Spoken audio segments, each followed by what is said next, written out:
नमस्कार दोस्तों, DMP channel में आप सभी मित्रों का हृदय से अभिनंदन करता हूं। दोस्तों, डीएमपी चैनल का उद्देश्य हिंदू धर्म के तथाकथित धर्म ग्रंथों में लिखी हुई तमाम बेसिर पैर की अवैज्ञानिक, मिथ्या, काल्पनिक कहानियों का पर्दाफाश करना है, आपके सामने लाना है, ताकि आपको अवगत हो सके कि प्राचीन काल से ही हमारे यहाँ जिनको ऋषि मुनि कहा जाता था, जो प्राय ब्राह्मण हुआ करते थे, उन्होंने देखिए धर्म के नाम पर और धर्म शास्त्रों के नाम पर इनमें कैसी कैसी अमर्यादित कथा कहानियाँ लिख रखी हैं दोस्तों, जिनको पढ़ कर के ताज्जुब होता है कि पता नहीं इन कहानियों को उन्होंने क्या खा के क्या पी के लिखा।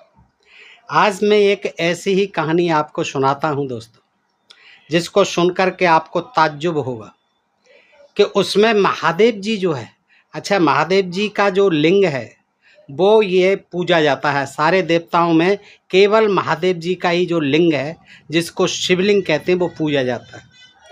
और ये इसलिए पूजा जाता है कि कोई न कोई उसमें विशेषता थी।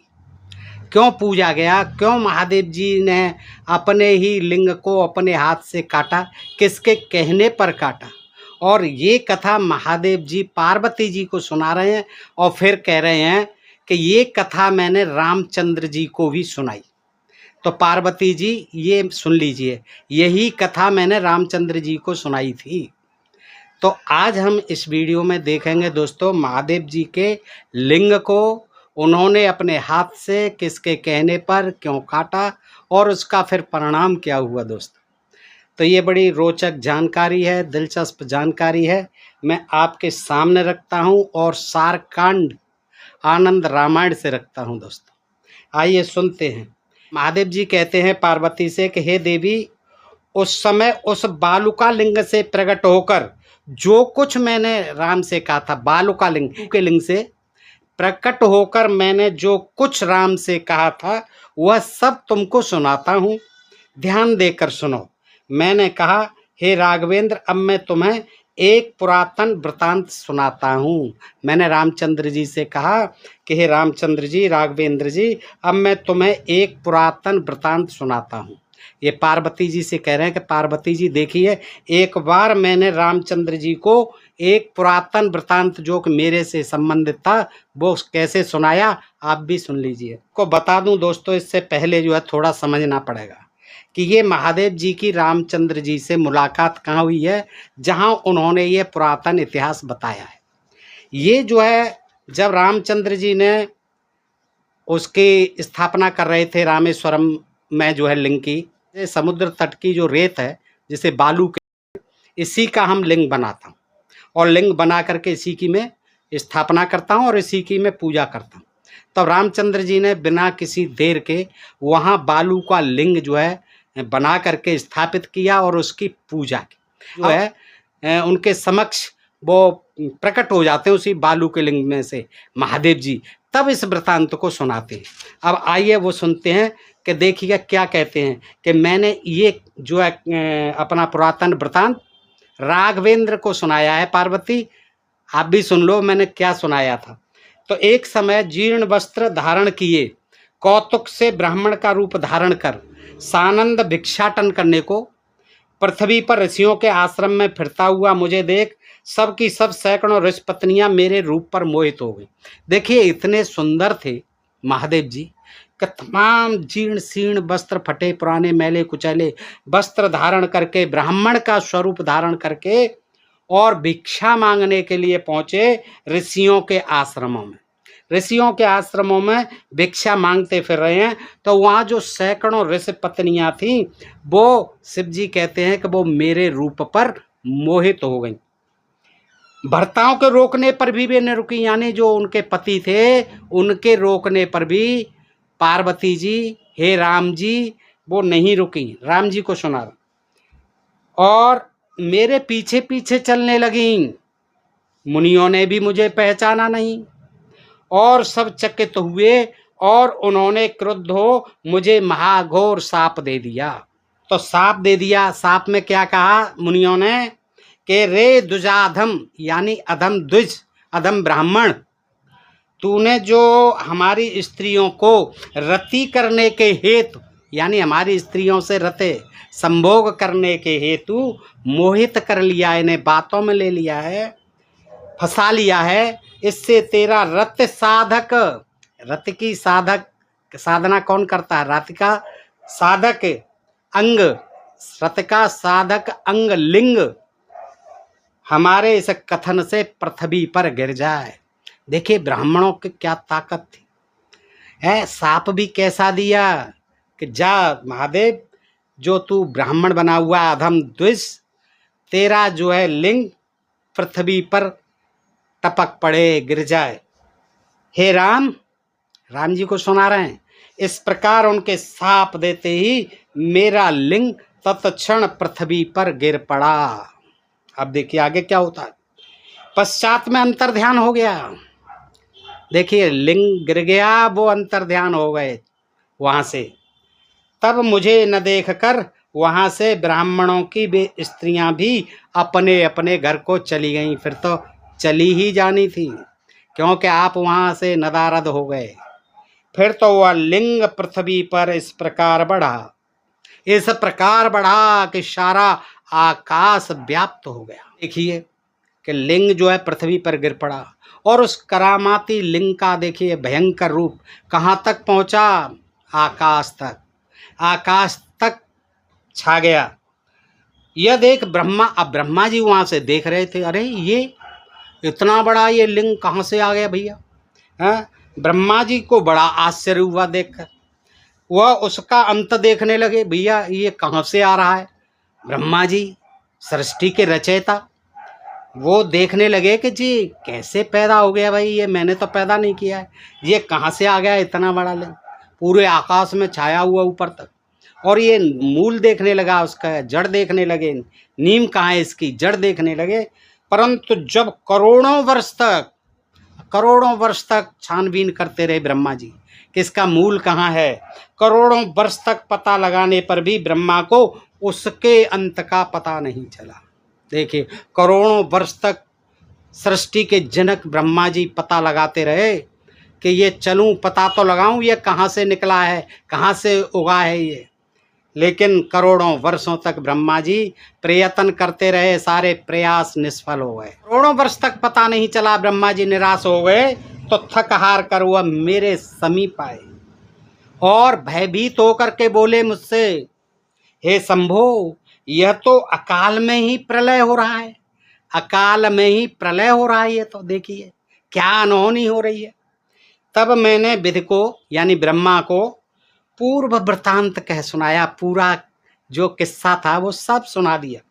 और सादर यानी आदर सहित उनके हाथ में उस लिंग को काटने के लिए एक त्रिशूल दिया कि लो ब्रह्मा जी आप परेशान मत हो, ये मेरा ही लिंग है और इस तरह से ये पृथ्वी पर गिर पड़ा है और ये अनंत आकाश तक और पता नहीं कहाँ से कहाँ। अब आप परेशान मत हो, ये लो त्रिशूल और इसको काट डालो। इस पर ब्रह्मा ने कहा, मैं आपके अंग को कैसे काटूंगा? अरे शिव जी क्या आप बात करते हो महादेव जी, आपका लिंग है, आपका अंग है, हैं? मैं ऐसा जघन्य अपराध कैसे करूं कि आपके लिंग को मैं काटूं? ऐसा तो नहीं कर सकता, इसे आप ही काटिए महाराज। अब जरूरत क्या थी काटने की, किसी का क्या नुकसान था?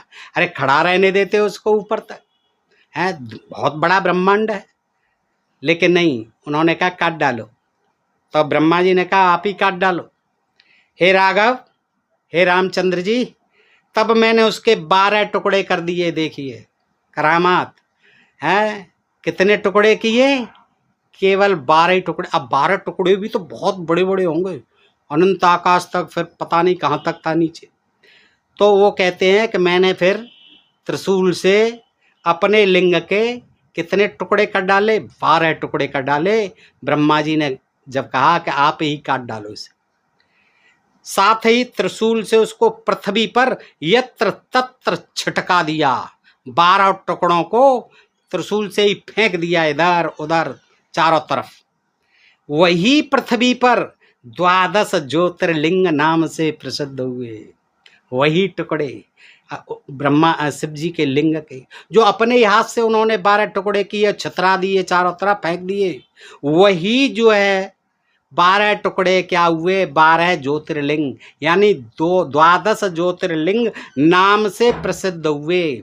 ये कहानी लोग जानते भी नहीं होंगे। ये कहानी रामचंद्र जी को बताई है।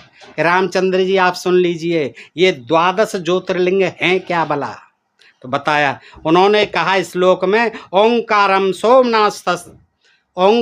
सोमनाथश्च त्र्यंबको मल्लिका अर्जुनः नागेशो वैद्यनाथश्च काशी विश्वेश्वरस्त्वहम् केदारेशो महाकालो भीमेशो घृष्णेश्वरो और एवमेकादश गेया ज्योतिर्लिंगमया शुभा गंधमादन नामनेशो मेरोरी सानदिक स्थितः। ओंकार, सोमनाथ, त्र्यंबकेश्वर, मल्लिकार्जुन, नागेश, वैद्यनाथ, काशी विश्वेश्वर, केदारेश्वर, महाकाल, भीमेश और घूषणेश्वर, ये 11 शुभ ज्योतिर्लिंग हैं। ये टुकड़े जो हुए वो 11 शुभ ज्योतिर्लिंग हैं। 12वां लिंग गंधमादन नामक पर्वत के ईशान शिखर पर, 12वां कौन सा, गंधमादन नामक पर्वत पर शिखर पर चिरकाल तक स्थित रहा और उसे किसी मनुष्य ने नहीं देखा। वो किसी की नजर नहीं पड़ा जो गंधमादन पर्वत पर फेंक दिया था टुकड़ा। तब मुनियों ने लिंग के रूप में शिव जी की जो पहचान की तथा उन्होंने यह वर दिया कि हे गिरजा प्रिय, आपको फिर लिंग की प्राप्ति हो गए।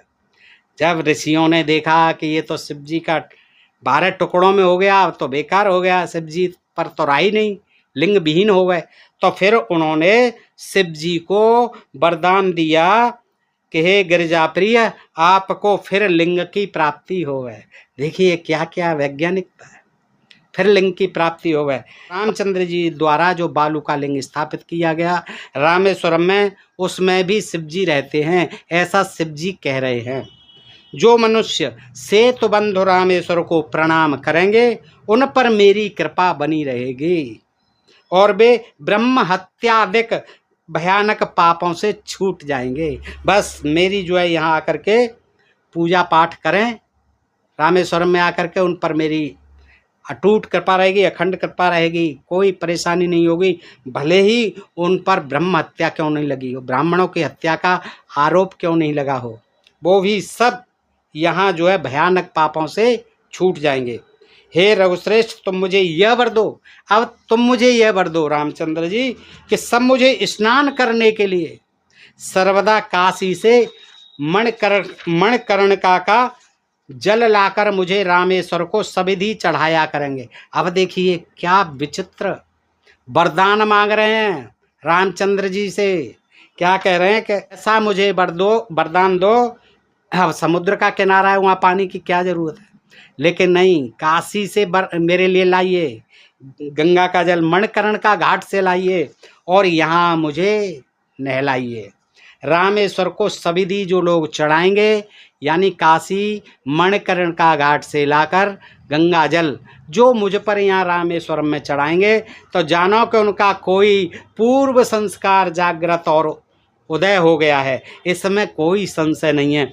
तो दोस्तों एक नई जानकारी मिली आपको, बताइए जानकारी आपको कैसी लगी, आपको कैसा फील हुआ इस कहानी को सुन करके, कि देखिए महादेव जी खुद अपने हाथ से 12 टुकड़े करते हैं अपने लिंग के, जो कि गिर गया था ब्राह्मणों के शाप से, और वही 12 ज्योतिर्लिंग हुए हैं और उसके अलावा भी और लिंग भी तमाम बना दिए गए हैं। तो इस तरह की ये बड़ी अटपटी चटपटी कहानियां हैं दोस्तों, और इनसे ये लगता है कि ये पता नहीं क्या खा पी करके लिखे थे दोस्तों, और इनको जानना इसलिए ज़रूरी है कि समाज में जो इनके कारण अंधविश्वास है, पाखंड है, तमाम जो है व्यर्थ के पूजा पाठ कर्म कांड हैं, उनसे समाज को अब विरत होना चाहिए, मुक्ति मिलनी चाहिए। ये तभी मिलेगी जब हम इनको पढ़ें और समझें कि ये निस्सार हैं, निरर्थक हैं, इनका कोई आज महत्व नहीं है। आज महत्व है वैज्ञानिक चेतना का प्रचार प्रसार करने का।